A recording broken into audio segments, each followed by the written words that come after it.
नमस्कार। भारत का नक्शा ये सिर्फ कागज पर खींची गई कुछ लकीरें नहीं हैं। ये तो हमारे देश की पहचान का एक जीता जागता सबूत है ना? तो आज हम भारतीय संविधान के ठीक शुरू के पहले 4 आर्टिकल्स में उतरेंगे और ये जानेंगे कि आखिर ये तय कैसे होता है कि भारत क्या है, इसकी सरहदें कहाँ तक हैं और सबसे दिलचस्प बात कि समय के साथ ये कैसे बदल भी सकती। तो कभी ये सवाल मन में आता है कि किसी भी देश का नक्शा बनता कैसे है, और उससे भी बड़ा सवाल कि वो बदल कैसे जाता है। इस सवाल का जवाब पता है कहाँ है? हमारे संविधान के दिल में। और आज हम उसी रहस्य से पर्दा उठाने वाले हैं।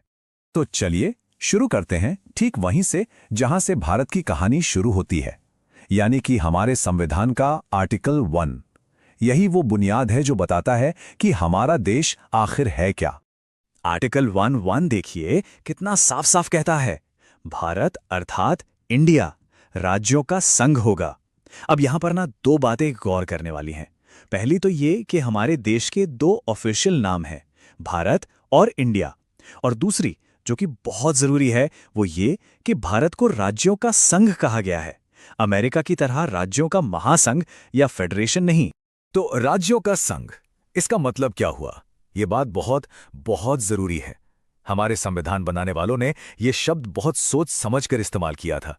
इसका मतलब यह है कि भारत कोई अग्रीमेंट नहीं है जो राज्यों ने मिलकर किया हो। नहीं, ये एक अटूट देश है।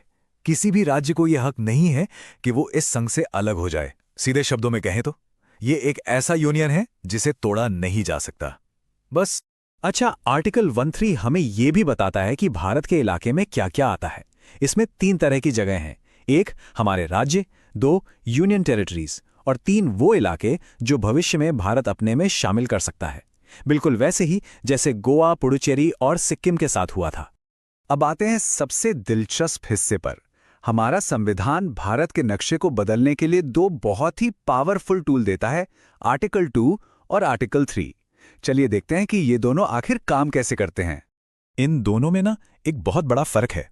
इसे ऐसे समझिए, आर्टिकल 2 बाहर से अंदर लाने के लिए है, मतलब उन इलाकों को भारत में शामिल करना जो पहले हमारे देश का हिस्सा नहीं थे। और आर्टिकल 3 वो अंदर ही अंदर बदलाव करने के लिए है, यानी देश के भीतर ही राज्यों की बाउंड्री बदलना, उनका साइज बदलना या फिर कोई नया राज्य बना। तो आर्टिकल 2 पार्लियामेंट को ये पावर देता है कि वो भारत के बाहर के किसी भी इलाके को एक नए राज्य के तौर पर भारत में एडमिट कर सकती है या फिर एस्टैब्लिश कर सकती है। इसका सबसे बढ़िया एग्जाम्पल देखना है तो साल 1975 को याद कीजिए। इसी साल सिक्किम, जो पहले भारत का एक प्रोटेक्टोरेट यानी संरक्षित राज्य हुआ करता था, 36वें संविधान संशोधन के बाद पूरी तरह से भारत का 22वां राज्य बन गया। और ये कमाल आर्टिकल 2 के तहत ही हुआ था। अब आते हैं आर्टिकल 3 पर, और ये आर्टिकल संसद को देश के अंदरूनी नक्शे को बदलने की जबरदस्त पावर देता है। सोचिए जरा, संसद चाहे तो एक नया राज्य बना सकती है, किसी राज्य का एरिया बढ़ा या घटा सकती है, किसी की बाउंड्री बदल सकती है और किसी राज्य का नाम तक बदल सकती है।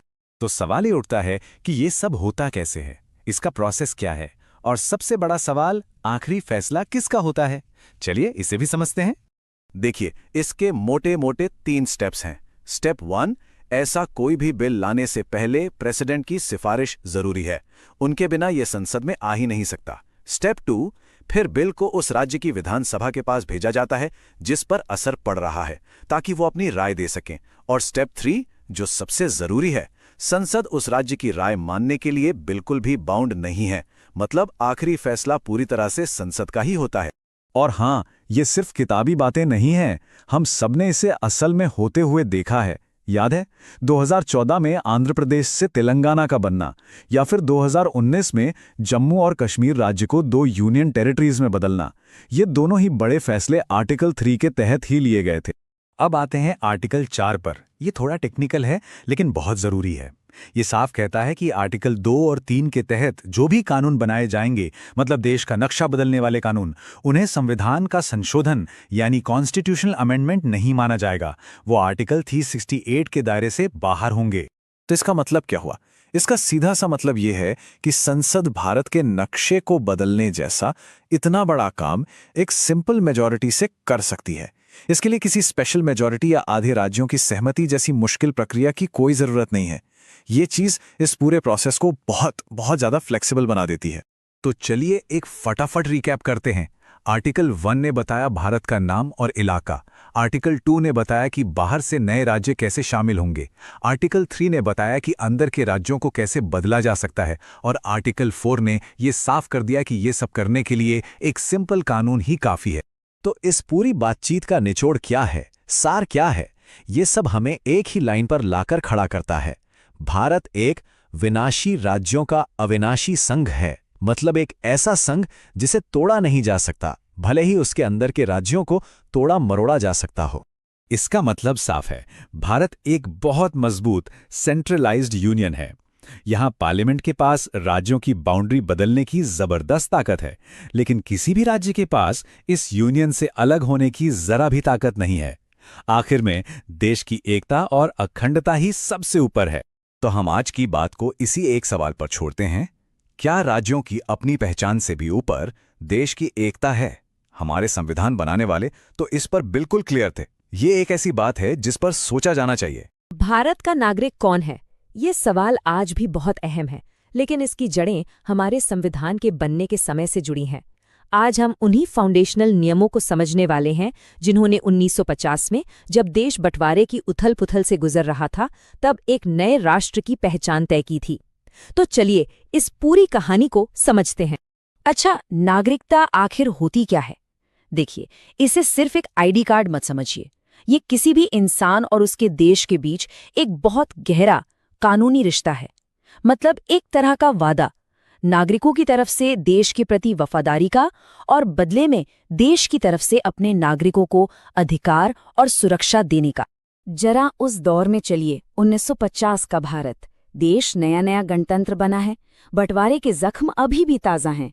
लाखों लोग अपने घर, अपनी जमीनें छोड़कर यहाँ से वहाँ हो चुके हैं।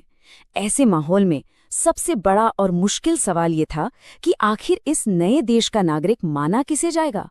ये हमारे संविधान बनाने वालों के लिए सिर्फ एक कानूनी सवाल नहीं था, बल्कि एक बहुत बड़ी मानवीय चुनौती। तो इस बड़ी सी पहेली को सुलझाने की शुरुआत कहाँ से हुई? सबसे पहले एक शुरुआती लाइन खींचनी थी। संविधान ने तय किया कि 26 जनवरी 1950 को, यानी जिस दिन भारत एक गणतंत्र बना, ठीक उस दिन कौन कौन भारत का नागरिक था। यहीं से सारी कहानी शुरू होती है। तो ये पहले नागरिक कौन थे, ये कैसे तय हुआ? देखिए, अनुच्छेद 5 ने इसे बड़ा ही सीधा साधा रखा। 3 शर्तें दी गईं और कहा गया कि इनमें से कोई एक भी पूरी हो जाए तो आप नागरिक हैं। पहली, या तो आपका जन्म भारत में हुआ हो। दूसरी, अगर आपका नहीं तो आपके माता पिता में से किसी एक का जन्म भारत में हुआ हो।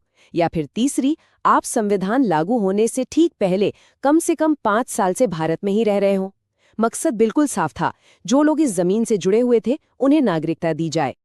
पर यह तो कहानी का सिर्फ आसान हिस्सा था। असली चुनौती तो उन लाखों लोगों की थी जिनकी जिंदगी बंटवारे ने एक ही रात में बदल दी थी, जो अपना घर, अपनी जमीन, सब कुछ छोड़कर एक नई सरहद के पार जाने को मजबूर हो गए थे। उनका क्या होता? ये सिर्फ कानून का नहीं, बल्कि इंसानियत का सवाल था। तो इस मानवीय संकट से निपटने के लिए संविधान में 2 बहुत जरूरी अनुच्छेद डाले गए। अनुच्छेद 6 ने उन लोगों के लिए दरवाजा खोला जो पाकिस्तान से भारत आए थे, उन्हें नागरिकता पाने का एक रास्ता दिया। वहीं अनुच्छेद 7 ने उन लोगों की नागरिकता पर बात की जो भारत से पाकिस्तान चले गए थे। ये दिखाता है कि हमारे संविधान बनाने वाले उस वक्त की जमीनी हकीकत को कितनी गहराई से समझ रहे थे। ठीक है, तो जो लोग भारत में थे उनकी बात हो गई, जो विभाजन से इधर उधर हुए उनकी भी बात हो गई। पर उन लाखों भारतीयों का क्या, जो उस वक्त भारत में थे ही नहीं, जो दुनिया के अलग अलग कोनों में रह रहे थे? क्या नया भारत उन्हें भूल गया था? जी नहीं, बिल्कुल नहीं। अनुच्छेद 8 ने दुनिया भर में बसे भारतीय मूल के लोगों के लिए दरवाजा खुला रखा। शर्त सीधी थी, अगर आपके माता पिता या दादा दादी अविभाजित भारत में पैदा हुए थे, मतलब 1947 के बंटवारे से पहले के भारत में, तो आप विदेश में भारतीय दूतावास में जाकर रजिस्ट्रेशन करवा सकते थे और नागरिक बन सकते थे। ये भारत को अपने ग्लोबल समुदाय से जोड़ने का एक बहुत दूरदर्शी कदम था। तो ठीक है, 1950 में कौन नागरिक था ये तो तय हो गया। पर कहानी यहीं खत्म नहीं होती है ना। किसी भी देश को भविष्य के बारे में भी सोचना पड़ता है।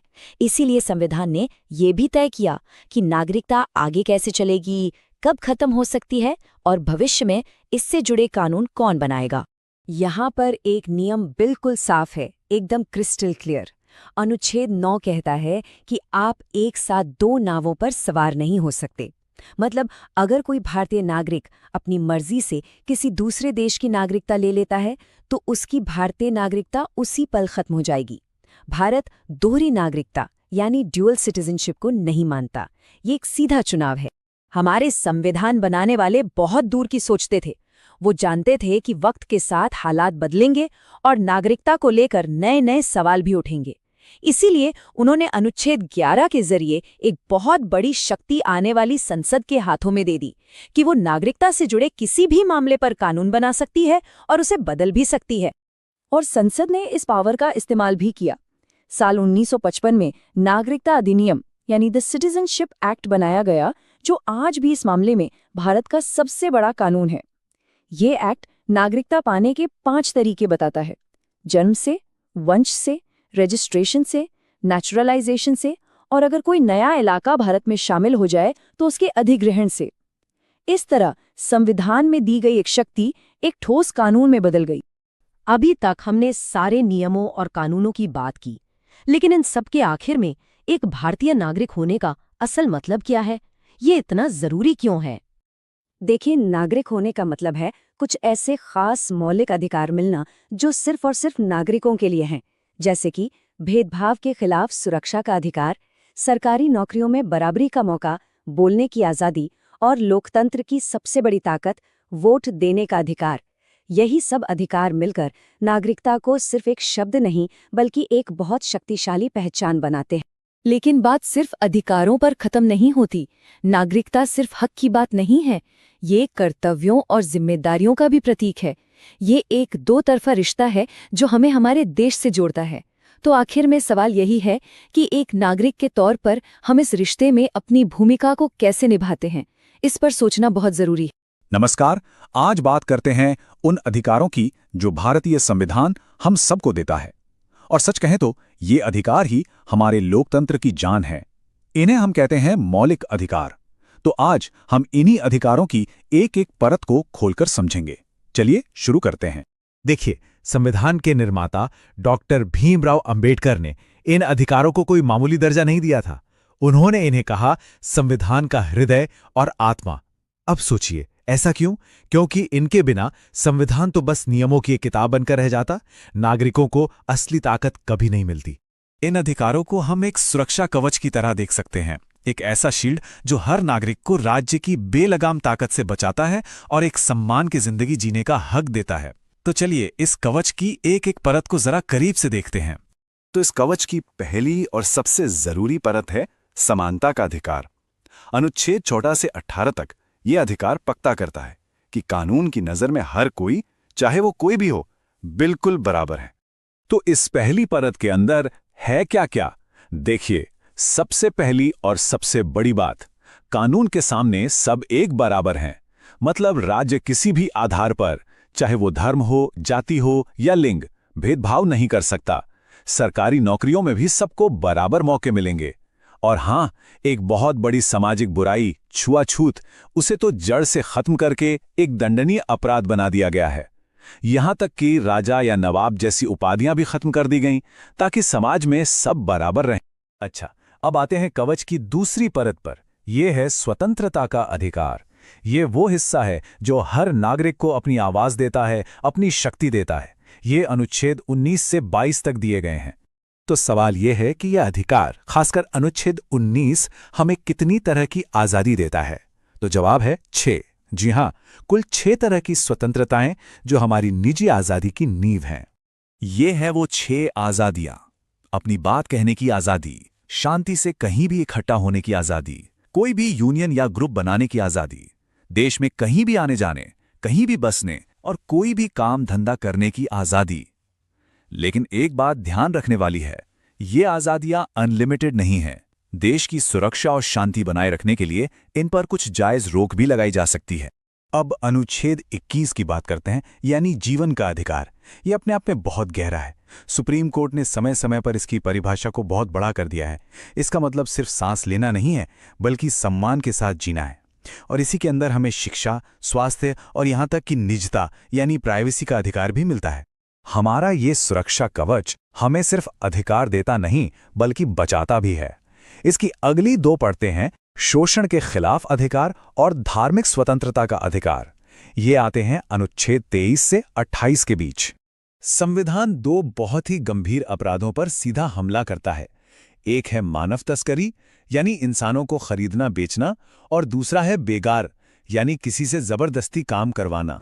और इस मामले में संविधान बिल्कुल साफ है। ये दोनों ही चीजें पूरी तरह से बैन हैं। इसमें कोई इफ या बट नहीं है। ये इंसान की गरिमा पर हमला है, जिसे संविधान किसी भी कीमत पर बर्दाश्त नहीं करता। यहाँ ना भारत के सेक्युलर होने का एक बहुत ही खूबसूरत बैलेंस दिखता है। एक तरफ हर इंसान को अपने धर्म को मानने, उसके हिसाब से जीने और उसका प्रचार करने की पूरी आज़ादी है, तो वहीं दूसरी तरफ हमारे देश का यानी स्टेट का कोई ऑफिशियल धर्म नहीं है, और इसीलिए सरकारी स्कूलों कॉलेजों में किसी धर्म की खास शिक्षा नहीं दी जा सकती। चलिए अब कवच की अगली परत की ओर चलते हैं। ये परत भारत की जो विविधता है, जो डाइवर्सिटी है, उसकी रक्षा करती है। ये है संस्कृति और शिक्षा का अधिकार, जिसका जिक्र अनुच्छेद 29 और 30 में है। ये अधिकार हर कम्युनिटी को हक देता है कि वो अपनी भाषा, अपनी लिपि और अपने कल्चर को बचाकर रखे। और खास तौर पर ये अल्पसंख्यकों को यानी माइनॉरिटीज को ये अधिकार देता है कि वे अपने पहचान को बचाने के लिए अपने खुद के एजुकेशनल इंस्टीट्यूट खोल सकें और उन्हें अपने हिसाब से चला सकें। अच्छा, यहां तक तो सब ठीक लग रहा है, लेकिन एक बहुत बड़ा सवाल खड़ा होता है। क्या हो अगर इन अधिकारों को कोई छीनने की कोशिश करे? मान लीजिए सरकार ही इनका उल्लंघन करने लगे, तब क्या होगा? इसका जवाब है इस कवच का सबसे ताकतवर हिस्सा, अनुच्छेद 32 यानी संवैधानिक उपचारों का अधिकार। यही वो अधिकार है जिसे डॉक्टर अंबेडकर ने बाकी सबसे ऊपर रखा और कहा संविधान की आत्मा। जानते हैं क्यों? क्योंकि यही वो चाबी है जो बाकी सारे अधिकारों के ताले खोलती है, उन्हें असलियत में लागू करवाती है। इस अनुच्छेद की असली ताकत यह है कि अगर किसी के भी मौलिक अधिकार का हनन हो तो वो इंसान सीधे सुप्रीम कोर्ट जा सकता है, और कोर्ट इन अधिकारों को लागू करवाने के लिए 5 तरह के स्पेशल ऑर्डर जारी कर सकता है, जिन्हें रिट कहते हैं। जैसे हेबियस कॉर्पस, इसका मतलब है कि अगर किसी को गैर कानूनी तरीके से बंदी बनाया गया है तो कोर्ट उसे अपने सामने पेश करने का आदेश दे सकता है। या फिर मैंडमस, जिसके जरिए कोर्ट किसी सरकारी अफसर को उसका काम करने का आदेश देता है अगर वो नहीं कर रहा हो तो इस पूरे कवच की कुछ खास बातें संक्षिप्त में समझ लेते हैं। पहली बात, ये अधिकार एब्सोल्यूट नहीं है, इन पर कुछ जायज़ पाबंदियां हैं। दूसरी, इमरजेंसी के दौरान कुछ अधिकारों को सस्पेंड किया जा सकता है। और सबसे ज़रूरी बात, इनकी रक्षा की जिम्मेदारी हमारी न्यायपालिका की है। तो कुल मिलाकर सबसे ज़रूरी बात यह है कि ये मौलिक अधिकार सिर्फ कानून की किताबों में लिखे कुछ नियम नहीं हैं। ये वो नींव हैं, वो फाउंडेशन है जिस पर हमारे लोकतंत्र की पूरी इमारत खड़ी है। यही अधिकार एक आम नागरिक को ताकतवर बनाते हैं और सरकार को उसकी हदों में रखते हैं। आखिर में बस एक सवाल के साथ छोड़ते हैं। जरा सोचिए, अगर ये अधिकार ना हो तो क्या हमारा लोकतंत्र असल में लोकतंत्र कहलाएगा, या वो सिर्फ नाम का लोकतंत्र रह जाएगा? सोचिए, किसी भी बड़ी चीज को बनाने के लिए एक इमारत हो, एक पुल हो, एक नक्शा, एक ब्लूप्रिंट तो चाहिए ही होता है ना? तो फिर एक पूरे देश को बनाने के लिए क्या चाहिए होगा? हमारे संविधान बनाने वालों ने भी देश के लिए एक ऐसा ही ब्लूप्रिंट तैयार किया था। आज चलिए उसी ब्लूप्रिंट की गहराइयों में उतरते हैं। तो सवाल सीधा सा है, भारत का ऑफिशियल सपना क्या है? मतलब वो कौन सी गाइडबुक है जो हमें बताती है कि भारत को आगे चलकर कैसा देश बनना है? और इसका जवाब देखिए, कोई बोरिंग सा कानूनी नियम नहीं है, बल्कि एक बहुत बड़ा, एक महान विजन है। और वो जवाब है राज्य के नीति निर्देशक सिद्धांत, शॉर्ट में कहें तो डीएसपी। ये हमारे संविधान के पार्ट 4 में लिखे वो प्रिंसिपल्स हैं जो सरकार को रास्ता दिखाते हैं। आप इसे एक तरह से देश का मॉरल कंपस समझ सकते हैं, जो बताता है कि भाई हमें जाना किस तरफ है। और ये सिद्धांत कितने जरूरी हैं, इसका अंदाजा डॉक्टर BR अम्बेडकर के सिर्फ एक वाक्य से लग जाता है। उन्होंने कहा था कि डीपीएसपी संविधान की आत्मा है। सोचिए, संविधान की आत्मा। तो चलिए आज इसी आत्मा को थोड़ा और करीब से जानने की कोशिश करते हैं। तो ठीक है, ये सिद्धांत एक मॉरल कंपस की तरह काम करते हैं, पर कैसे? इसको समझने का सबसे अच्छा तरीका है इनकी तुलना हमारे फंडामेंटल राइट्स यानी मौलिक अधिकारों से करना। अब यहीं पर एक बहुत ही दिलचस्प बात सामने आती है। देखिए, जो हमारे फंडामेंटल राइट्स हैं, अगर वो हमें ना मिले तो हम सीधे कोर्ट जा सकते हैं, है ना? लेकिन डीपीएसपी के साथ ऐसा नहीं है। इन्हें लागू करवाने के लिए कोर्ट नहीं जाया जा सकता। फर्क समझिए, फंडामेंटल राइट्स एक इंसान के लिए हैं और वो सरकार को कुछ करने से रोकते हैं, इसीलिए इन्हें नेगेटिव राइट्स कहते हैं। वहीं डीपीएसपी वो पूरे समाज के लिए हैं और सरकार को कुछ अच्छा करने का आदेश देते हैं, इसीलिए ये पॉजिटिव राइट्स हैं। तो मन में सवाल आएगा कि अगर ये लीगली बाइंडिंग है ही नहीं, तो फिर इनका फायदा क्या है, इनकी अहमियत क्या है? तो देखिए, इन्हें किसी सख्त कानून की तरह मत देखिए। इन्हें एक नॉर्थ स्टार, एक ध्रुव तारे की तरह देखिए। जैसे समंदर में एक जहाज ध्रुव तारे को देखकर अपना रास्ता तय करता है, बिल्कुल वैसे ही हमारा देश इन सिद्धांतों को देखकर अपने भविष्य का रास्ता तय करता है। ये वो मंजिल है जिसकी तरफ हमें लगातार बढ़ते रहना है। तो इन सारे सिद्धांतों का, इन सब का अल्टीमेट गोल क्या है?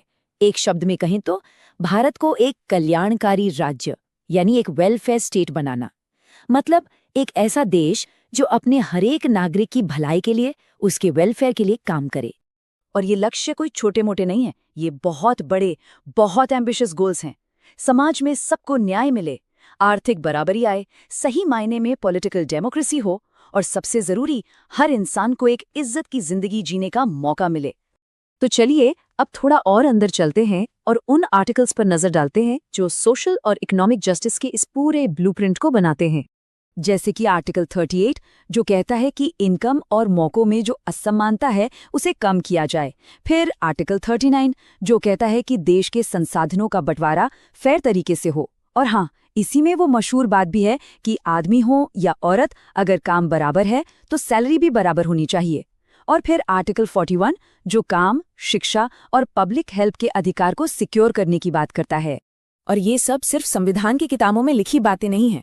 आर्टिकल 39A को ही ले लीजिए। ये पक्का करता है कि कोई भी नागरिक सिर्फ इसलिए इंसाफ से दूर न रह जाए क्योंकि उसके पास वकील को देने के लिए पैसे नहीं हैं। और इसी सोच को जमीन पर उतारने के लिए 1987 में लीगल सर्विस अथॉरिटीज एक्ट बनाया गया, जो आज पूरे देश में लोगों को फ्री कानूनी मदद देता है। ये प्रिंसिपल समाज के जो सबसे कमजोर तबके हैं उनकी सुरक्षा पर भी पूरा जोर देते हैं। जैसे आर्टिकल 42 जो काम करने की जगहों पर सही माहौल और महिलाओं के लिए मैटरनिटी रिलीफ की बात करता है और इसी के आधार पर मैटरनिटी बेनिफिट एक्ट जैसे कानून बने। या फिर आर्टिकल 45 जो 6 साल तक के बच्चों की देखभाल और शिक्षा की बात करता है। और ये वाला तो इतना पावरफुल साबित हुआ कि आगे चलकर राइट टू एजुकेशन एक फंडामेंटल राइट ही बन गया। तो देख रहे हैं कैसे एक डायरेक्टिव प्रिंसिपल एक फंडामेंटल राइट की वजह बन सकता है। अच्छा, तो सोशल जस्टिस तो हो गया, लेकिन ये सिद्धांत सिर्फ वहीं तक सीमित नहीं है। ये सरकार के रोजमर्रा के कामकाज और देश के लॉन्ग टर्म विजन को भी एक दिशा देते हैं। इसका एक क्लासिक एग्जाम्पल है आर्टिकल 40। ये कहता है कि गांवों में पंचायतें बनाई जाएं ताकि लोग अपना शासन खुद कर सकें। कई दशकों तक ये सिर्फ एक सपना ही था, लेकिन फिर 1992 में 73rd संविधान संशोधन ने इस सपने को हकीकत में बदल दिया और डेमोक्रेसी को बिल्कुल जमीनी स्तर तक पहुंचा दिया। बिल्कुल इसी तरह एक और बहुत चर्चित आर्टिकल है आर्टिकल 44। ये सरकार को ये डायरेक्शन देता है कि वो देश के सभी नागरिकों के लिए एक यूनिफॉर्म सिविल कोड यानी समान नागरिक संहिता लाने की कोशिश करे। ये देश के उन बड़े लॉन्ग टर्म गोल्स में से एक है जिस पर आज भी बहस और चर्चा होती रहती है। और ये लिस्ट यहीं खत्म नहीं होती। ये सिद्धांत और भी कई बड़ी बातें करते हैं, जैसे आर्टिकल 48A जो कहता है कि हमें अपने पर्यावरण की रक्षा करनी है और इसी से प्रेरित होकर एनवायरनमेंट प्रोटेक्शन एक्ट जैसे कानून बने। आर्टिकल 49 हमारी ऐतिहासिक इमारतों को बचाने की बात करता है। आर्टिकल 50 कहता है कि न्यायपालिका और कार्यपालिका अलग अलग काम करें और आर्टिकल 51 तो इंटरनेशनल शांति और सुरक्षा की बात करता है। मतलब आप देखिए, ये सिर्फ देश के अंदर की नहीं बल्कि पूरी दुनिया के लिए एक विजन देते हैं। तो अब हम लगभग आखिर में आ गए हैं और एक बड़ा सवाल ये है कि फंडामेंटल राइट्स और इन डायरेक्टिव प्रिंसिपल्स में आखिर रिश्ता क्या है? क्या ये दोनों एक दूसरे के दुश्मन हैं? जवाब है बिल्कुल नहीं। असल में ये एक ही सिक्के के दो पहलू हैं। इसको ना बहुत आसानी से समझा जा सकता है। Step 1, fundamental rights. ये एक आम इंसान को सरकार की ताकत से बचाते हैं। Step 2, directive principles. ये सरकार को रास्ता दिखाते हैं कि उसे पूरे समाज की भलाई के लिए काम करना चाहिए। और स्टेप 3, जब ये दोनों साथ मिलते हैं तो एक बैलेंस्ड और असरदार संविधान बनता है, जहां किसी की पर्सनल आज़ादी भी ना छीनी जाए और पूरे समाज का भला भी हो। तो सबसे बड़ी बात जो हमें याद रखनी है वो ये है कि भले ही हम इन सिद्धांतों को लेकर कोर्ट का दरवाज़ा नहीं खटखटा सकते, लेकिन जैसा हमने अभी अभी देखा, हमारे देश के कितने ही बड़े बड़े कानून इन्हीं सिद्धांतों की कोख से जन्मे हैं। इनके मॉरल विजन को अपनाए बिना एक सच्चा वेलफेयर स्टेट बनाने का सपना कभी पूरा नहीं हो सकता। ये ब्लूप्रिंट, ये नक्शा 1950 में तैयार हुआ था। हमने देखा कि इस पर कई दीवारें खड़ी हो चुकी हैं, कई कानून बन चुके हैं, काफी काम हुआ है। लेकिन आज 70 साल से भी ज्यादा बीत जाने के बाद इस ब्लूप्रिंट पर जो देश की इमारत बन रही है, वो अपनी मंजिल से कितनी दूर है और कितनी करीब, ये एक ऐसा सवाल है जिस पर हम सबको मिलकर सोचना चाहिए। नमस्कार। जब भी हम भारतीय संविधान की बात करते हैं तो हमारे जहन में सबसे पहले क्या आता है? मौलिक अधिकार, है ना? लेकिन सिक्के का एक दूसरा पहलू भी तो है, और वो है कर्तव्य। आज हम इसी पहलू पर बात करेंगे, समझेंगे हमारे मौलिक कर्तव्यों को, संविधान का वो हिस्सा जो अक्सर चर्चा से बाहर रह जाता है पर एक मजबूत देश की बुनियाद के लिए बहुत जरूरी है। सोचिए, अधिकार और कर्तव्य ये ना एक ही सिक्के के दो पहलू की तरह हैं, मतलब एक के बिना दूसरा अधूरा है। और जब इन दोनों में सही बैलेंस होता है तभी एक हेल्दी समाज, एक मजबूत लोकतंत्र बनता है। अब एक सवाल खुद से पूछते हैं, हम सब अपने फंडामेंटल राइट्स को लेकर कितने अवेयर हैं, है ना? और होना भी चाहिए, पर क्या हम अपने फंडामेंटल ड्यूटीज को लेकर भी उतने ही जागरूक हैं? सच कहें तो ज्यादातर मामलों में जवाब नहीं ही होता है। तो चलिए आज इसी गैप को थोड़ा भरने की कोशिश करते हैं। तो सवाल उठता है कि ये मौलिक कर्तव्य आखिर हैं क्या? देखिए, आसान भाषा में कहें तो ये कुछ नैतिक और सामाजिक जिम्मेदारियां हैं। संविधान हमसे यानी हर भारतीय नागरिक से इन जिम्मेदारियों को निभाने की उम्मीद करता है, और ये बाकायदा संविधान के पार्ट 4A आर्टिकल 51A में लिखे हुए हैं। ये एक तरह से रिमाइंडर हैं कि नागरिक होने का मतलब सिर्फ हक जताना नहीं बल्कि कुछ फर्ज निभाना भी है। यहाँ एक दिलचस्प बात पता है क्या है? ये जो कर्तव्य है ना, ये शुरू से हमारे संविधान में थे ही नहीं। जी हाँ, इन्हें बाद में जोड़ा गया। इनकी भी एक पूरी कहानी है, और ये कहानी हमें बताएगी कि आखिर इन्हें जोड़ने की जरूरत पड़ी ही क्यों। तो देखिए, 1950 में जब हमारा संविधान लागू हुआ तो उसमें फंडामेंटल ड्यूटीज का कोई जिक्र नहीं था। फिर आया साल 1976, 42nd अमेंडमेंट के जरिए पहली बार 10 मौलिक कर्तव्यों को संविधान में शामिल किया गया। ये वो दौर था जब देश में इमरजेंसी लगी हुई थी और नागरिक जिम्मेदारियों पर काफी जोर था।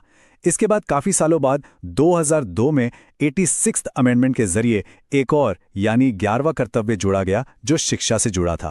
तो कुल मिलाकर आज हमारे संविधान में 11 मौलिक कर्तव्य हैं। चलिए अब जानते हैं कि ये 11 कर्तव्य आखिर हैं क्या। इन कर्तव्यों को हम एक नागरिक के 11 वादे भी समझ सकते हैं। ये ऐसे वादे हैं जो हम देश, समाज और खुद से करते हैं।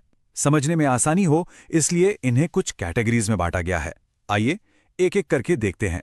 सबसे पहले बात करते हैं देश के प्रति हमारे कर्तव्यों की। इसमें क्या क्या आता है?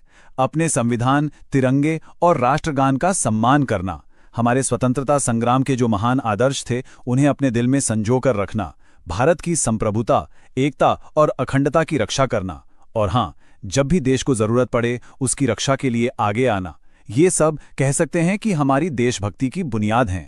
देश के बाद बारी आती है समाज की। समाज के प्रति भी हमारी कुछ जिम्मेदारियां हैं, जैसे सभी धर्मों, भाषाओं और क्षेत्रों के लोगों के बीच भाईचारा बढ़ाना, महिलाओं का सम्मान करना और ऐसी कोई भी परंपरा जो उनकी गरिमा के खिलाफ हो उसे छोड़ना। और साथ ही हमारी जो इतनी समृद्ध संस्कृति और विरासत है उसे संभाल कर रखना भी हमारा ही फर्ज है। अब बात करते हैं कुछ व्यक्तिगत और पर्यावरण से जुड़े कर्तव्यों की, जैसे कि हमारे आसपास का जो प्राकृतिक माहौल है, जंगल, झीलें, नदियां, उनकी रक्षा करना, एक साइंटिफिक सोच अपनाना और हमेशा कुछ नया जानने, कुछ सुधार करने की भावना रखना। और हाँ, जो पब्लिक प्रॉपर्टी है जैसे बसें, ट्रेनें, पार्क, उसे नुकसान ना पहुंचाना। असल में ये कर्तव्य हमें एक बेहतर और जागरूक नागरिक बनाते हैं। और अब वो 11वां कर्तव्य जो 2002 में जोड़ा गया, ये खास तौर पर शिक्षा से जुड़ा है। ये कहता है कि हर माता पिता या गार्डियन का ये फर्ज है कि वो अपने 6 से 14 साल के बच्चों को स्कूल भेजें, उन्हें शिक्षा का मौका दें। ये कर्तव्य शिक्षा को एक बहुत बड़ी सामाजिक जिम्मेदारी बना देता है। ठीक है, तो हमने ये 11 कर्तव्य तो जान लिए, पर अब आता है सबसे बड़ा और सबसे जरूरी सवाल। आखिर ये मौलिक अधिकारों से अलग कैसे हैं? चलिए, इस फर्क को समझना बहुत बहुत जरूरी है। देखिए, सबसे बड़ा फर्क है एक शब्द का, एनफोर्सेबल, यानी प्रवर्तनीय। हमारे मौलिक अधिकार एनफोर्सेबल हैं। इसका मतलब, अगर सरकार आपके किसी अधिकार को छीनती है तो आप सीधे कोर्ट जा सकते हैं। लेकिन मौलिक कर्तव्य नॉन एनफोर्सेबल हैं। मतलब, आप किसी को सिर्फ इसलिए कोर्ट नहीं घसीट सकते कि उसने अपना मौलिक कर्तव्य नहीं निभाया। हाँ, अगर कोई सार्वजनिक संपत्ति को नुकसान पहुंचाता है तो उस पर दूसरे कानूनों के तहत कार्रवाई होगी, लेकिन सीधे तौर पर कर्तव्य के उल्लंघन के लिए नहीं। तो ये एक तरह से हमारी नैतिक जिम्मेदारियां हैं, कोई सीधी कानूनी सजा का प्रावधान नहीं है।